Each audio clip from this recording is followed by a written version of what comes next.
Olá, meus irmãos, mais uma vez estamos aqui reunidos, mesmo virtualmente, para continuarmos os nossos estudos referentes ao Evangelho de Jesus sob a luz da doutrina espírita. Hoje, o tema que nos está destinado para esses 20 minutos é exatamente do capítulo 1º do Evangelho segundo o Espiritismo, o item 1, no qual se refere a Moisés. Moisés é uma figura conhecida internacionalmente, mundialmente, principalmente nas igrejas católica e protestante, ou reformada, ou evangélica. E quando o Espiritismo surgiu no final do século XIX, Kardec retomou essa figura. Por quê? Porque o Espiritismo é uma doutrina cristã. E os cristãos dessa época eram os católicos e os protestantes, né? Então, é para manter a nossa conexão com a figura máxima do nosso planeta, que é Jesus. E para isso, nós passamos pela figura de vários missionários que vieram auxiliando o desenvolvimento moral, intelectual, religioso, espiritual da humanidade. Eles estão em todos os continentes, em todas as culturas, e nós destacamos alguns que fazem mais sentido, mais importância no nosso contexto do cristianismo. E quando a gente fala de Moisés, nós falamos de uma pessoa que veio para trazer um importante legado para o desenvolvimento global da humanidade. Ele surge num período em que o povo hebreu estava sob escravidão nas terras do Egito. Todo mundo já assistiu a filmes sobre Moisés, desenhos animados, já leu histórias, biografias e etc, né? Uma figura meio lendária, com uma personalidade muito forte, como costuma ser a dos missionários, não é? E com uma perspectiva de luta, de combate. Realmente, Moisés tinha um grande combate a realizar, mas não era pela libertação do povo hebreu do governo do Egito, mas sim de si mesmo, das próprias confusões que esse povo havia conquistado para si ao longo da sua história de desenvolvimento, não é? No livro A Caminho da Luz, Emmanuel nos diz que os hebreus fazem parte do grupo de povos que migrou para a Terra vindo do sistema de Capela, porque lá eles já não cabiam mais na matriz de desenvolvimento daquele lugar. Vieram para cá então, trazendo as suas dificuldades, mas também a sua inteligência e a sua cultura do Deus único. Como é um povo muito orgulhoso, né? O Moisés, inclusive, resgata isso, né? Nós não podemos ficar sob o jugo do Egito, por quê? Porque nós somos um povo importante. Ele procura trazer de volta ao grupo de pessoas que vivia naquela grande comunidade a felicidade, a grandeza de ter a crença no Deus único. Assim como os politeístas da época tinham orgulho das suas crenças também.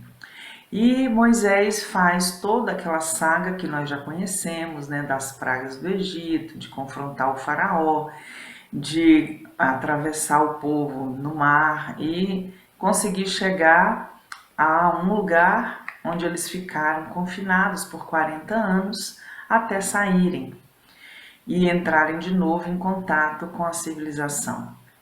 Quando Moisés se propõe a retirar o povo da servidão, ele também tinha a missão de trazer essa fatia da humanidade que estava se desenvolvendo de novo aqui nesse planeta, às suas origens monoteístas, né?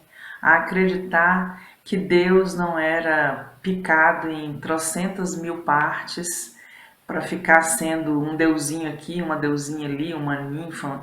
Ele não queria que a gente acreditasse nessa magia da natureza e convergisse para a ideia do Deus único, como está no Livro dos Espíritos, né? Inteligência primária, causa de todas as coisas. Então, é uma causa única, uma inteligência suprema. E é esse o construto que Moisés veio trazer de volta para o nosso planeta, através do povo que trazia isso das suas origens lá no antigo sistema onde eles viviam. Quando Moisés traz as tábuas da lei e apresenta isso ao povo, ele traz um conjunto de 10 mandamentos. 3 deles dizem respeito ao nosso relacionamento com a ideia divina, com a espiritualidade. Os 3 primeiros. Os outros 7 são um sentido que se dá ao nosso relacionamento com o nosso próximo, né? Com o outro. Então, com Deus e com o outro. Ficando bem com Deus, com o outro, nós estamos bem conosco mesmos. E é muito interessante nós observarmos, né, esse conjunto de mandamentos, que é o que Kardec destaca aqui nessa primeira parte do Evangelho segundo o Espiritismo, nos itens 1 e 2. Né? Quando Moisés apresenta esses mandamentos, o primeiro que surge é o que fala de Deus. Eu vos tirei da terra do Egito, da terra de servidão. Não tereis diante de mim outros deuses, nem outras imagens. Então, é trazer o imaginário desse povo para um ponto focal único, que é a existência do Deus único, o Deus onipotente, onipresente, onisciente, responsável por toda a criação e toda a sua manifestação de beleza universal. Logo em seguida, no segundo mandamento, fala-se a respeito da reverência que se deve ter para com essa ideia. Não dizer o nome de Deus em vão. Nós vemos isso o tempo inteiro, né? As pessoas falam, tenho fé em Deus que fulano ainda vai se dar muito mal. Eu tenho fé em Deus de que isso assim, e sempre invocando o nome de Deus para coisas que não tem nada de sagrado, não tem nada de transcendente. É como se a gente puxasse essa ideia para o mundo material restrito, mesquinho, porque nós não conseguíssemos ter outros horizontes além desses, né? Com esse segundo mandamento, a ideia de Deus passa a ser única e deve ser respeitada, reverenciada em todas as instâncias, principalmente no tempo interior da nossa alma. Porque se nós falarmos de Deus no contexto errado, da forma errada, isso é porque algo em nós não está bem equilibrado, não é? E o terceiro mandamento, que também é referente ao nosso relacionamento com a espiritualidade, fala a respeito de nós santificarmos um dia da semana. Aqui fala do sábado, o sabate dos hebreus. Mas é necessário que a gente tenha pelo menos uma pausa na nossa vida profana de todos os dias, de estudar, de trabalhar, de arrumar, limpar, para que nós abramos espaço para o cultivo dessa ideia maior. Esses 3 primeiros, então, falam a respeito da nossa necessidade de estarmos conectados com a ideia divina. Moisés, então, através desses 3 primeiros mandamentos, retira o povo hebreu e depois, por extensão, a humanidade do politeísmo mágico e traz para a ideia do Deus único, organizador do universo, causa primária de todas as coisas, ideia sobre a qual nós precisamos pensar, fazendo pausas na nossa semana e que nós precisamos respeitar no mais íntimo da nossa alma. Quando vêm os outros mandamentos, aí começa realmente uma coisa muito interessante. É o reconhecimento da infantilidade da humanidade naquela época.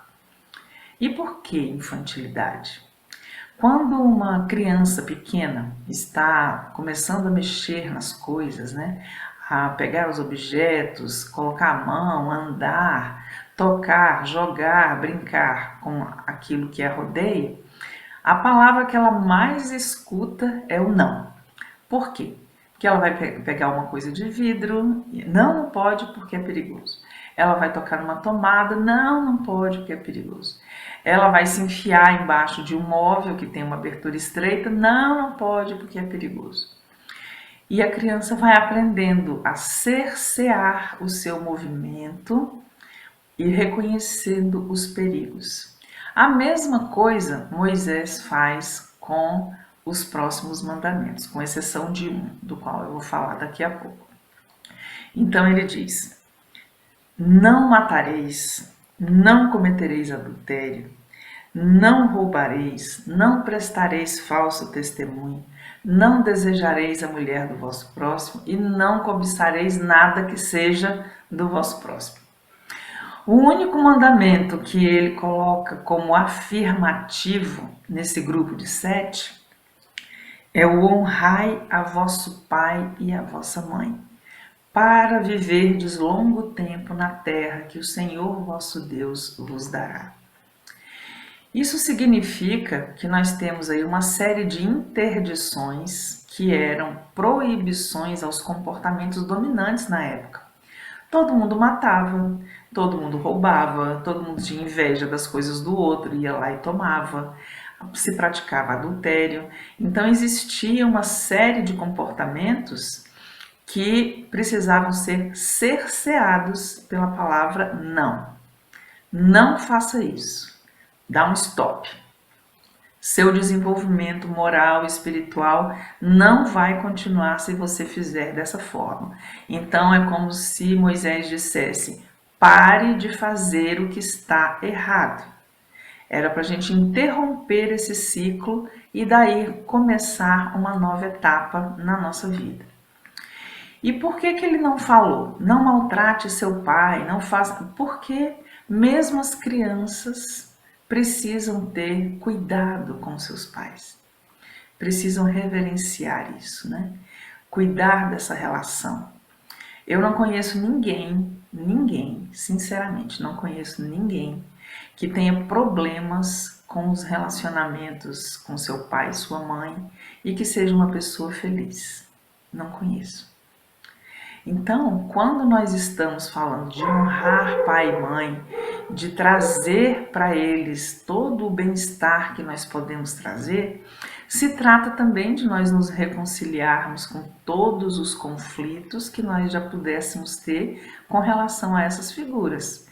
E como nós vivemos em um mundo de expiação e provas, isso é muito normal, que nós tenhamos problemas, porque nascemos na mesma família, de preferência e com mais frequência, junto com os nossos inimigos, aquelas pessoas com quem nós precisamos nos reconciliar e nos harmonizar. Então, esse mandamento é positivo. Você já sabe o suficiente sobre pais e mães para prosseguir a partir daqui de uma maneira diferente.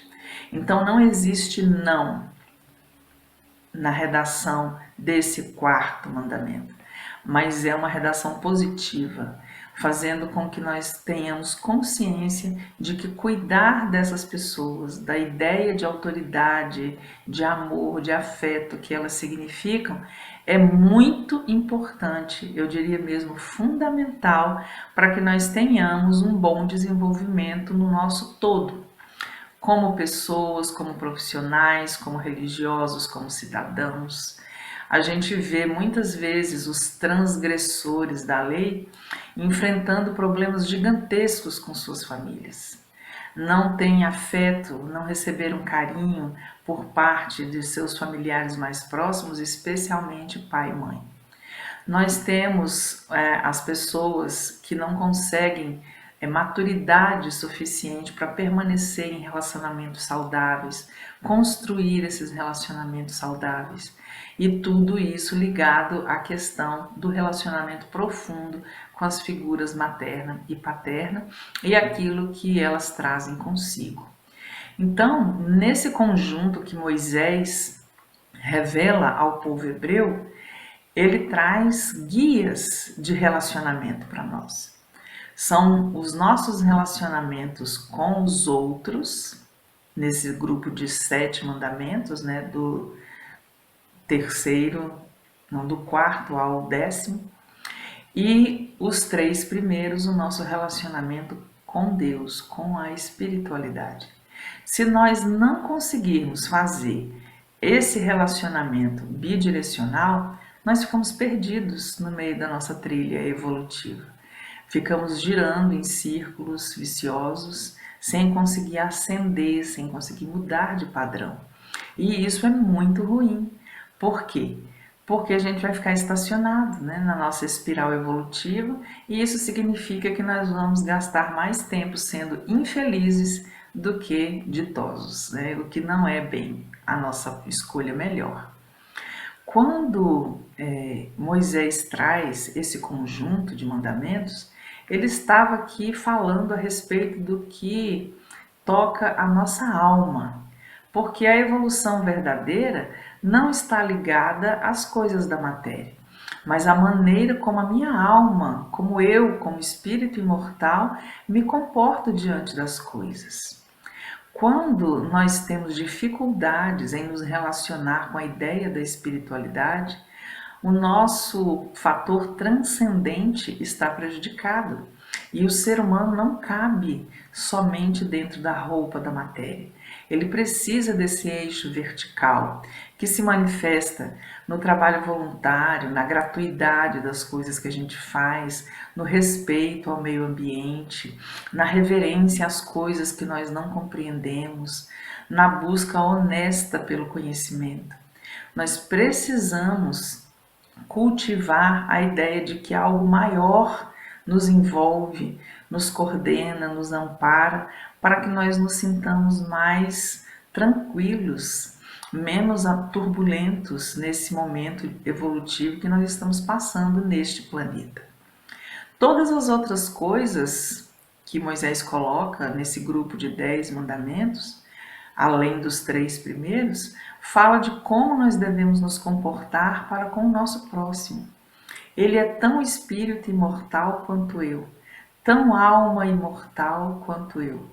Ele também é eterno, ele nunca será destruído, ele nunca estará preso nas coisas da matéria, a não ser que ele queira, e isso tem data de validade. Todos nós seremos encaminhados para a espiral evolutiva pelos mecanismos da lei divina. Então Moisés vem nos dizer que nós vivemos num mundo com os outros e que esses outros merecem o nosso respeito, a nossa consideração e a nossa confiança. Por quê? Porque eles também são filhos de Deus. Eles também estão destinados à luz, à beleza, à harmonia, à perfeição, assim como nós mesmos. Ele agora está fazendo muita coisa errada? Nós também já fizemos e ainda fazemos. Quem nós conhecemos que respeita totalmente esse grupo de 10 recomendações? Eu não conheço. Por melhor que seja a pessoa, nós ainda temos nossas complicações nesses 10 aspectos. Ou então não estaríamos aqui. Ou então seríamos tão diferentes do restante da humanidade que a humanidade nos chamaria de santos. E não é o nosso caso, né? Pelo menos não é o meu. Quando nós observamos que essas 10 recomendações obedecidas podem nos libertar do ciclo dos sofrimentos, se nós as cumprirmos integralmente, mais uma vez nós observamos que a humanidade ainda não saiu da sua infância, porque nós precisamos ainda desses nãos. Precisamos ser lembrados do aspecto importante da espiritualidade na nossa vida. Precisamos ser lembrados da importância de nós respeitarmos os nossos pais, as figuras de autoridade, de revermos nossos afetos e procurarmos fazer pausas na nossa vida material, procurando o ambiente transcendente. Nós ainda somos, de muitas maneiras, os mesmos hebreus do passado, patinando na sua evolução espiritual e necessitando de mais alguém que nos lembre do nosso fim precípio, que é a evolução até a perfeição. Vamos então honrar a figura desse missionário, procurar seguir esse grupo de 10 recomendações para que a nossa vida corra melhor, hoje e sempre. Que Jesus nos abençoe.